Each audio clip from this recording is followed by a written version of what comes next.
Hi, I'm Clay. I'm with Canucks Hockey Blog. We just finished the Vancouver Canucks Tweet-Up, and we're here with two big Canucks fans. You recognize probably both of them. We got Chris. Hi. And we got Bart. You might know them from their Twitter names of... @Lightforce. 32 to 22.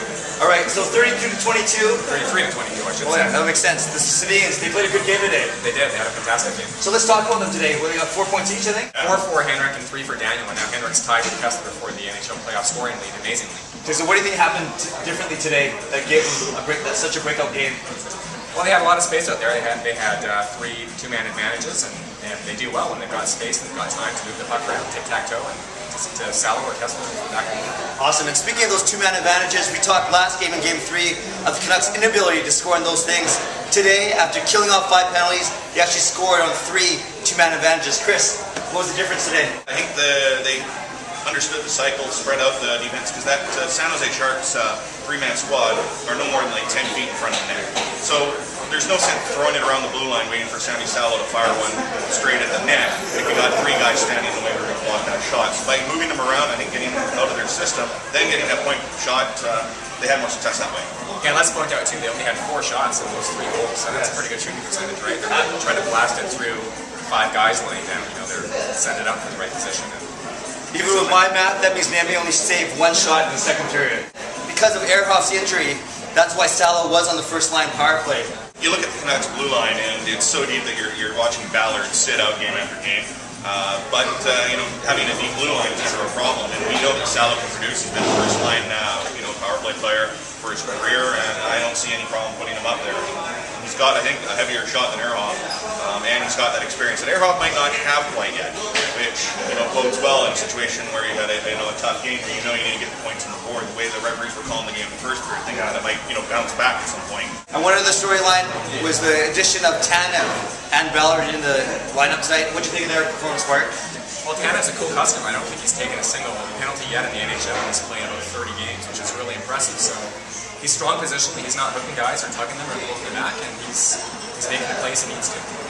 Yeah, and I'd like to see more Ballard. I think that one defining moment was the hip check, where I don't know who it was he annihilated. It was McGinn. McGinn, okay, so he should have got up and hit him again. It does leave me asking, like when he comes across the border, anytime you re-enter Canada, they always ask if you picked up 2 weapons. Does Ballard have to declare his hips? Because he pretty much murdered McGinn in that hip check. How about the hips? We are shooting from the hip. So to end off, what's your prediction for Game 5? Chris? Game 5, I'm going to say it's 4-2, just like we saw here, as we've seen. The last time the Canucks were in this position against Toronto, we closed it out. So I'm going with 4-2 Canucks win at home on Tuesday. Bart? 12-0 Canucks. 12-0. So you heard it from 33 to 22, and from Lightforce. Check them out. We're here at the Tweet-Up, Vancouver Canucks. Thanks a lot. Now I'm here with the creators of Game Day. These are the guys from RKB Productions, and they are... Andrew Cleasby. Chris Gerry. Reigan Brown. And continuing this trend of Twitter names, they are... @TheCleas. @Chris Gerry 84. Reigan Brown. And we are still at the Vancouver Canucks Tweet-Up. I wanted to talk to you guys about what happened at the end of the game.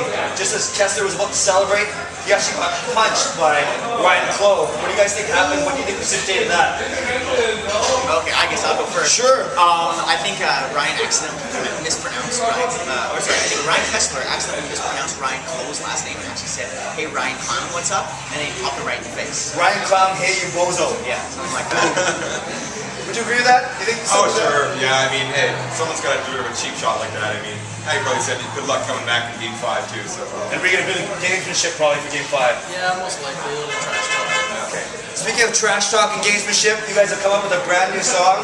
Your 4th in your series of Canuck songs, right? Yeah. 4th? Tell us more about it. It's good. I like it. Gets me dancing. A parody of We Are Who We Are by Kesha. We changed it up. So now They Are Who They Are, talking about the superstars that the Canucks have. And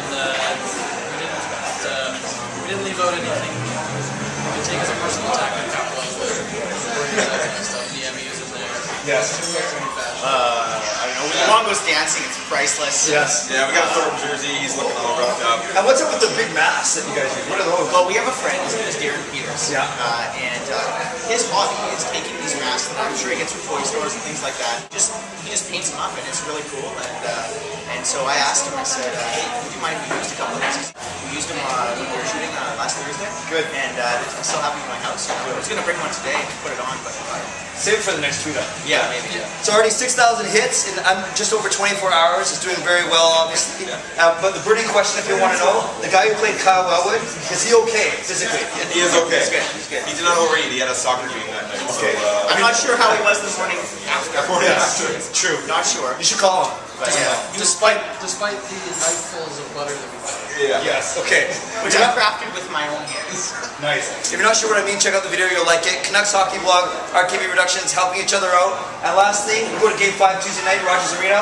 What's your prediction, boys? I think Canucks are going to take it. They've had all the momentum in basically all the games. You know, third period of the loss, even last game. We had the momentum, so build off this one and get it done. Give me a score. I'm going to say 4-3. Thank you. 4-3. 4-4. Okay, awesome.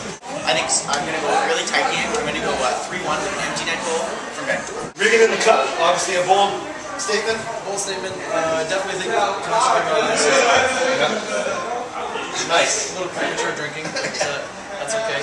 I'm going to say Canucks 3-2 in overtime. So there you have it. Canucks Hockey Blog. Thanks for watching. See you Game 5 Tuesday night, Rogers Arena.